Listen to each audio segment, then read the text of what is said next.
And welcome into the Varsity Voices podcast presented by C Spire, our second quarter episode of the week as we're doing things a little differently, just switching things up. We got the usual suspects here.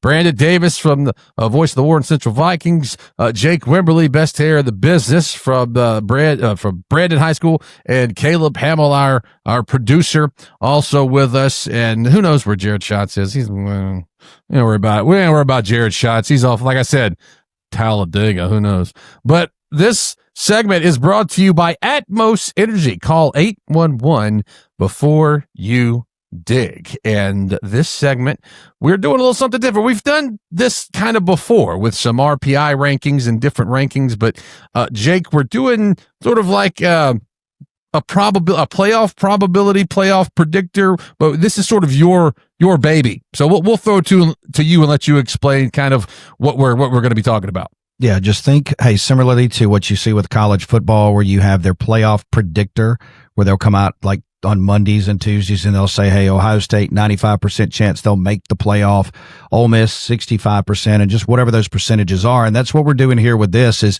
based on the sample and the data that we have available and what we know up until this point, this is a moving target weekly. It's just like any college football playoff predictor. Think of it as the Mississippi High School football playoff predictor. And we're going to jump right into it, and we won't bore you with the numbers and how we got there.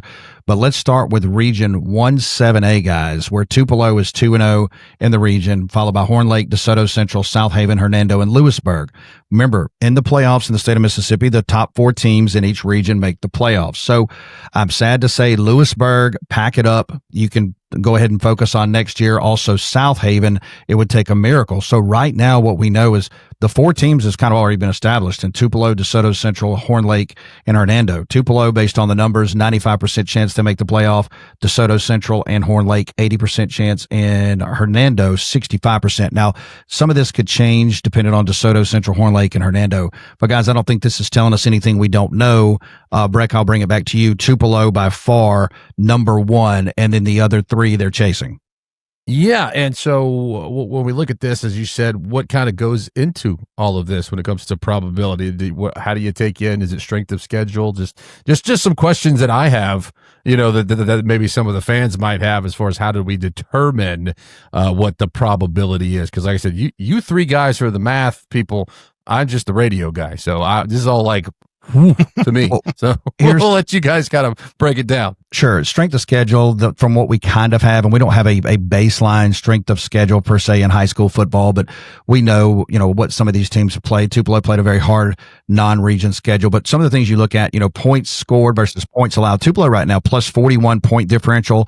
And what that means, if you're not familiar with that, is you take your total points scored minus your points given up, and whatever that number is, you want it to be a positive number. So like plus 41 is really, really good. Whereas Hernando, for instance, Hernando right now, they're like minus 17 in the region, which means they're giving up more points than they're scoring. So, it just takes a faction of numbers like that. And then of course it takes some historical reference points I put in there as well, because it does matter that Tupelo's returning a ton of people. And we'll get into the overall percentage of a chance to win 7A as we sit today here in just a bit. But yeah, just some fuzzy numbers there, Brandon Davis. So the bottom line is for Lewisburg, they should go ahead and probably get ready for baseball season. That's what I think that's what I heard you say. Their school. That's their school. What'd they do up there? Baseball. All right, so moving on quickly to Region 2 7A, where Oxford, we talked about on Monday, got the big win over Germantown, and that really puts them in the catbird seat. 95% chance to make the playoffs, followed by Madison Central, 85%, Germantown, 70%, and then Starkville at 70%. Murrah, love Murrah. They're back in this region for the first time in a couple of years, but they're going to, need to focus on something else. Clinton, they've got a strong point differential, plus 14, but they'll have to grab an upset and look at some tiebreakers here, and that's the thing is, if you're Starkville, it's going to be interesting to see who travels to Tupelo. Is it going to be Starkville? Is it going to be, Madison Central, Germantown? Because it looks like right now Oxford is going to win this region unless they, fall asleep at the wheel over the next few weeks. And we'll have some updates on this as we move into next week as well. All right. I have a question on this. We have Madison Central and Germantown. Those two play each other this week, this Friday in a few days. depending how's the outcome of that ball game change in this formula? So that this is not a projector of that ball game. This is before that ball game is played. So just think about it like this. And I'm going to go back to college football because I don't have the numbers in front of for this week. Ole Miss had like a 65% chance to make the playoffs, and Georgia was at like 75. Well, now you're going to see after Georgia wins, Georgia moves up probably more like 80, and Ole Miss will fall back to 55. If Madison Central was to beat Oxford, I think you would still see their percentage of a chance to make the playoffs be around 85 or 90, but then Madison Central would move into the catbird seat, to potentially host and win that region crown based on the head-to-head. So that's just as we see it today. That's why these numbers will change weekly based on matchups that have yet to be played. And some of it can swing the entire thing based on what you're just talking about. Madison Central wins, that changes everything in this region. Okay, so that looks like that one, guys. Brandon or Caleb, you got any thoughts on that region, or is it just Oxford and then everybody else?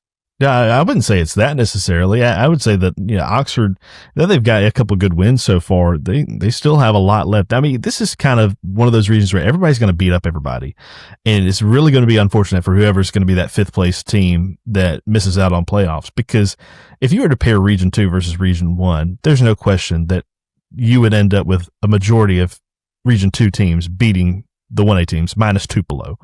So it's unfortunate that somebody's going to be on the outside looking in. Right now, it looks like it's going to be either Madison Central or Clinton, unless Germantown just kind of falters here late, or maybe it's Starkville. I mean, I really don't know. I really don't know. This one is wide open. Oxford obviously, Oxford obviously is like, they're in the driver's seat, but that is going to be a huge game, Jake, this week against Clinton. If Clinton somehow is able to upset Oxford, that is just going to throw this whole thing in disarray. But Caleb made a good point, something I wanted to point out. The fifth place team in Region 2, in my opinion, could more than likely go up to Region 1 and be the second place team behind Tupelo. So you're going to have a good team, maybe a Clinton, maybe a Madison Central. I don't know, one of those teams like that's going to be sitting at the house. But if you put them in Region 1, they're going to beat just about every one of those teams other than maybe Tupelo. So that's just a brutal schedule in Region 2, and we knew that. That's just the way this thing is lined out. Moving on to the next region, Region 3, real quickly, we talked about Petal with a big win, 2 big wins. When you talk about Oak Grove and Brandon, so that puts them at 95% chance to make the playoffs. They would have to lose out, and that's just not going to happen. They've also got, a plus 13 point differential. Marcus Bull's team playing very good football. Oak Grove at 90%, Brandon 70%, Northwest Rankin 55%. They now hold the tiebreaker versus Pearl because they beat them this past week. Pearl at 45% and the Meridian at 2%. But guys, here's where this thing can really start to change after Petal. Oak Grove, they get a win, for instance, against Brandon this week. Then Brandon has to go play Pearl the following week. So if Pearl was to grab an upset, then you would see these numbers start to change. But as of today, Meridian will be at home, Pearl likely at home, followed by Northwest Rankin, Brandon, Oak Grove, and Petal going up the ladder in Region 3 7A. Yeah, that's a tough region there as well. With some good teams that might be one or two that might be sitting at the house. Of course, Jake mentioned it in, I guess it was Mondays, about Brandon having to come through and depending on what they do, having some work to do, Jake, so that they are in the playoffs. Well, there's no doubt about it. I mean, again, that's why these are just numbers based on today. And again, things change weekly, and you'll see, for instance, last week, looking at some of these numbers, Terry, in region, or excuse me, in classification, 6A classification, they were a higher percentage of a chance to win the championship. They lose versus West Jones this past weekend, so that moves them down. And speaking of moving down, we go down to Region 4, 7A, Gulfport in the driver's seat. They have a 98% chance to make the playoffs. The Iberville at 95%, Ocean Springs, and then West Harrison. St. Martin and Biloxi looks like they're going to be out of this thing already. So, it comes down to, and we've seen what Gulfport has been able to do. That Gulfport is likely going to win this region, and they will host in the first round of the playoffs, and we'll see what happens between the other 3 teams. I would say probably West Harrison is going to be the 4, so it's D'Iberville or Ocean Springs who is the 2 over the next 3 weeks. Yeah, that region is kind of interesting to me, is because if you'd have just asked me in Region 4, 7A, who's got the best chance to make the playoffs. Off the top of my head, I would have said Ocean Springs. Just for how much we've talked about them this year, obviously ranked in, how high they are. But this shows a different side of that, right? Gulfport obviously has almost, what would we say, 98% chance to make it. Ocean Springs sitting at 90%. So, yeah, that's why this is kind of something we wanted to talk about. Yeah, I'm going to go ahead and predict. Yeah, I'm going to go ahead and predict right now. Brandon's going to make the playoffs. They may be a 4 seed, but go ahead and write it down, whatever the date of today is that I said it. Brandon's going to make the playoffs at least as a 4 seed. Could you imagine, and I'm going to go ahead off the limb and say Gulfport is going to be the 1 seed. Could you imagine Brandon having to go down to Gulfport playing them in the first round? Would you ever would have thought that? No, not at the first round of the playoffs. And as Gulfport being the number 1 seed, oh, by the way, this is what you're going to get, because as we know, when we get into the playoffs, anything goes. And I think Brandon's going to make a run. I really do. I think they're going to turn it around. So it's intriguing to me, seeing the rankings and all that. This is it's intriguing stuff. And before we break 7A and go, let me just give you the top projection model right now. Percentage of a chance to win the state championship right now. Tupelo, no shocker. So they got an 18.2% chance to win the championship.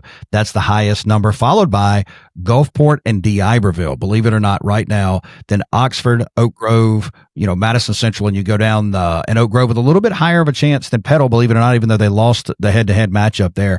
But right now, the model really does like the two coast teams as the 2 and 3.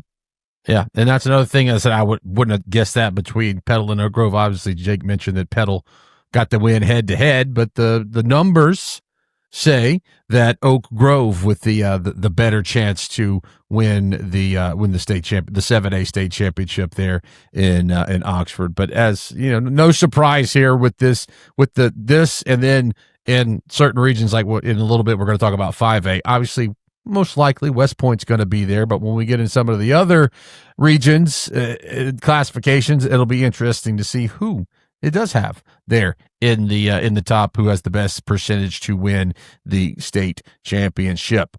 So we want to talk about C Spire, giving you your business the home field advantage. End-to-end business solutions, already serving 49 states. Get the technology you need today at cspire.com. C Spire, customer inspired. We're going to take a break, and when we come back, we'll move into 6A and 5A classifications here on this playoff predictor in the Varsity Voices podcast presented by C Spire.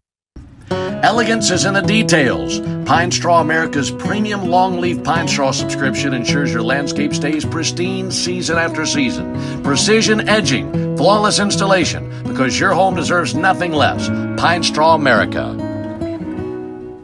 Delicious, savory barbecue doesn't happen by accident. And great wings don't happen by accident either. Whether you're heating up the smoker or firing up the grill, the award-winning crafted in Mississippi finishing sauces and marinades of the Oxford Falls makes every meal a masterpiece and every bite unforgettable. The Oxford Falls helps make every mouth-watering meal one to remember. Shop now at theoxfordfalls.com and get free shipping on orders over $100.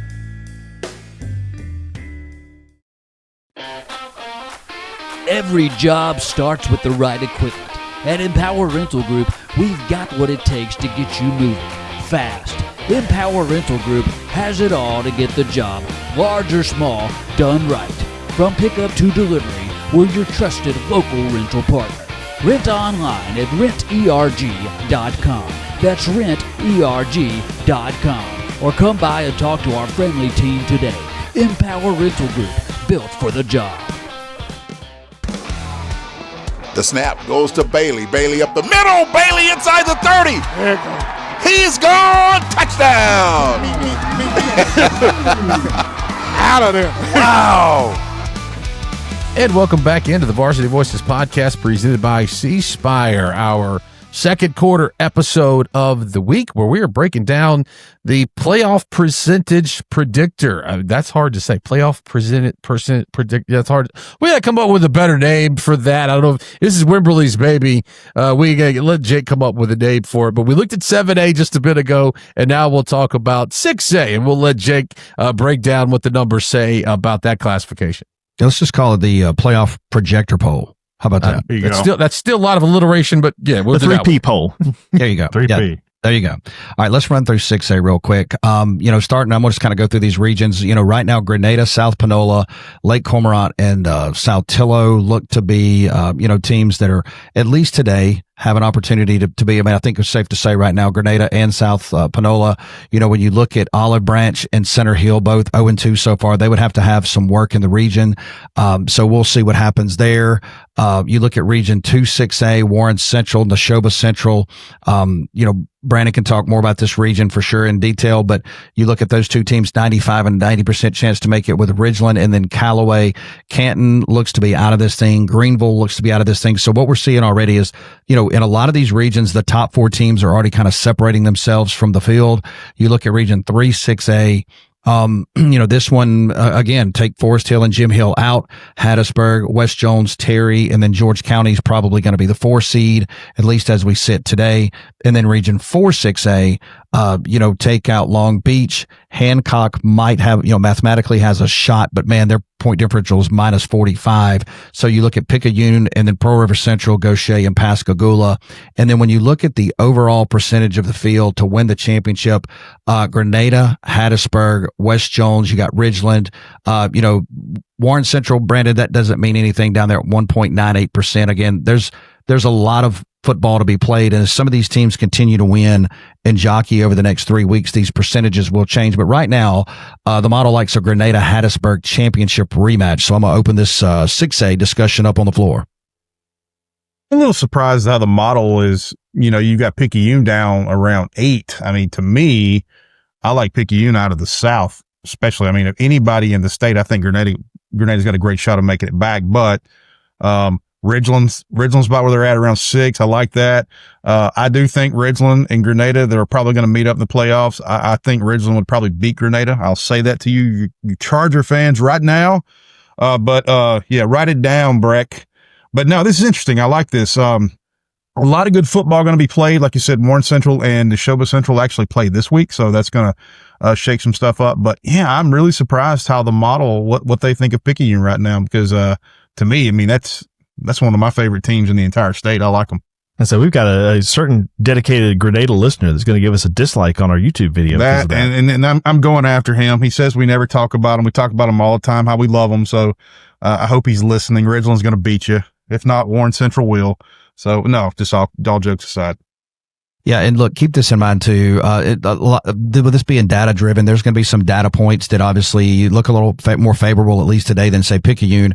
We all know collectively what Picayune can do. We know the history of that program and where they can end up being. So I think the model will end up reflecting as Picayune continues to win. Where it will show them more favorably as in the next few weeks. It's surprising to me how, at least on paper, Region 4 of 6A looks weak. Not to say that Pearl River Central's a weak team. They're carrying their own and doing what they can, and they're getting stronger, I think, by the week. But Picayune is just so far front runner in that region, it's ridiculous. But you contrast that with Region 3, where who's going to make the playoffs, pretty much. But as far as the top, Hattiesburg and West Jones, I'm going to be at that game in a couple weeks. I don't know who I'm going to pick for that one, because if West Jones gets their defense back healthy, this has been a Hattiesburg team that several have been able to kind of temper this year and kind of keep under wraps. So as far as who's going to come out on top in that one, it's wide open. Hey, and something, and you make a good point, Caleb, in 4-6A, but we need to keep our eye on Pascagoula. Pascagoula played an extremely tough non-region, and I know they're overall right now, their 2-5 is not very favorable, but I feel like that team, they are loaded. They've got maybe 4 or 5 D1 prospects on defense down there. They're going to get in region play, probably be favored over Hancock, Long Beach, maybe Pearl River Central. So Pascagoula is going to I think they're going to make some ground up, and they might be a player. And, in as far as Region 4-6A goes. Region 3, though, yeah, I agree. Hattiesburg, West Jones, Terry, George County, Forest Hill, and Jim Hill. I think, go ahead, get ready for basketball season, gents. But, I love this stuff. This is just fascinating to me. And I like, seeing how it evolves week to week is going to be really cool to see. Yeah, I was going to say the same thing about you, Brandon, about being surprised that it had Picayune, where it did, but I'd also agree with you about Pascagoula because Picayune beat Pascagoula by 2 points? Something like that. Yeah. Very, very close ball game between those two squads. So yeah, I think that Pascagoula is going to be there in the end. But that's a wrap on 6A. Jake, we'll look at 5A, and of course we know about 5A. It's West Point and everybody else. But I'm excited about this one because I want to see who the predictor thinks that West Point might meet up with in that championship game. So we'll toss it to you, Jake, for the breakdown.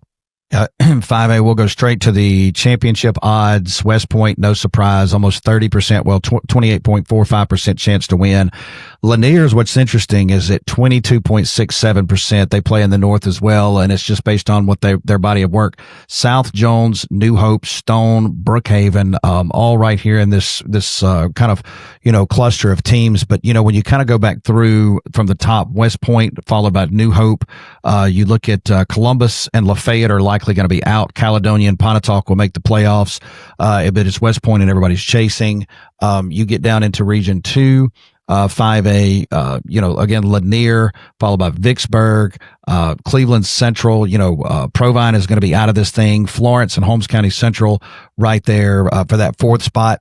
And then you look at Region 3, 5A, Brookhaven, who, again, they've got a plus 20 point differential. That's a really good football team. They're sitting at 5-2, 2-0. Again, chalk off probably North Pike. And then, Laurel still has, they got a lot of work to do to make this, but you look at, Summerall and Natchez and South Jones, and then you go down to the coast and Region 4, where Stone and Northeast Jones look to be poised to make the playoffs. We can go ahead and take East Central off. We can take probably Wayne County off. That leaves us with Van Cleve and Purvis. So, but to your point, it is, and you hate to just kind of put it this way, but we know that it's West Point and it's everybody else in 5A. I mean, it really is. And they're going to likely bulldoze whoever they play all the way to Starkville. I'm going to tell you right now, don't count out Wayne County. I think that is still one of the toughest teams in that region. Northeast Jones, they're 1-1 in the region right now, but they lost to a Van Cleve team, which is not the best team in that region. Still have to play Stone. But Wayne County is tough. They got that region win already, but still have some other teams to go. I think they're going to make the playoffs. The question is, who's going to miss out between Northeast, Purvis, or Van Cleve? I think East Central is out, just especially with who they have left too, not just because they're 0-2. Good point on Wayne County. They had a rough regular season last year, and they got hot in the playoffs. Caleb, did they play for South State, or did they got close to making it to the state title game? Yeah, they did not play for South State. That was Brookhaven and Gaucher, but I think they were that's right. There you go. That's they beat right. South Jones in the opening round. Yes, they got the quarters then. But yeah, you're right about Wayne County. They play some good ball down that way. Van Cleve's got a good team. A great running back, Dalton Toothman, one of the linemen. I think he's the best lineman in the state. I still do. So I would imagine they would make the playoffs. But yeah, I agree with you, Caleb. Wayne County, that could be a surprise team out of 4 or 5A. Now, when it comes to 5A South in Region 3, this is the one that I've got two teams that I cover in, and look out for how the top three are going to finish. I really think this is the year that Laurel gets back in the playoffs. They missed out for the first time since 2008 last year, and the problem for them is they have to battle against Summerall, North Pike, and then South Jones to finish out the regular season. They only lost to Brookhaven by 8 points. And we all know how tough Brookhaven is, and they've got a game against South Jones this weekend. But what it boils down to is who are going to be the two teams at the bottom. North Pike showed some big prowess against South Jones this week. If they continue that stretch going down the remainder games of the season, who knows? Summerall, again, 0-2. Not really sure what they're going to look like going forward, but they do have some more favorable matchups coming up because they've already played South Jones and Brookhaven.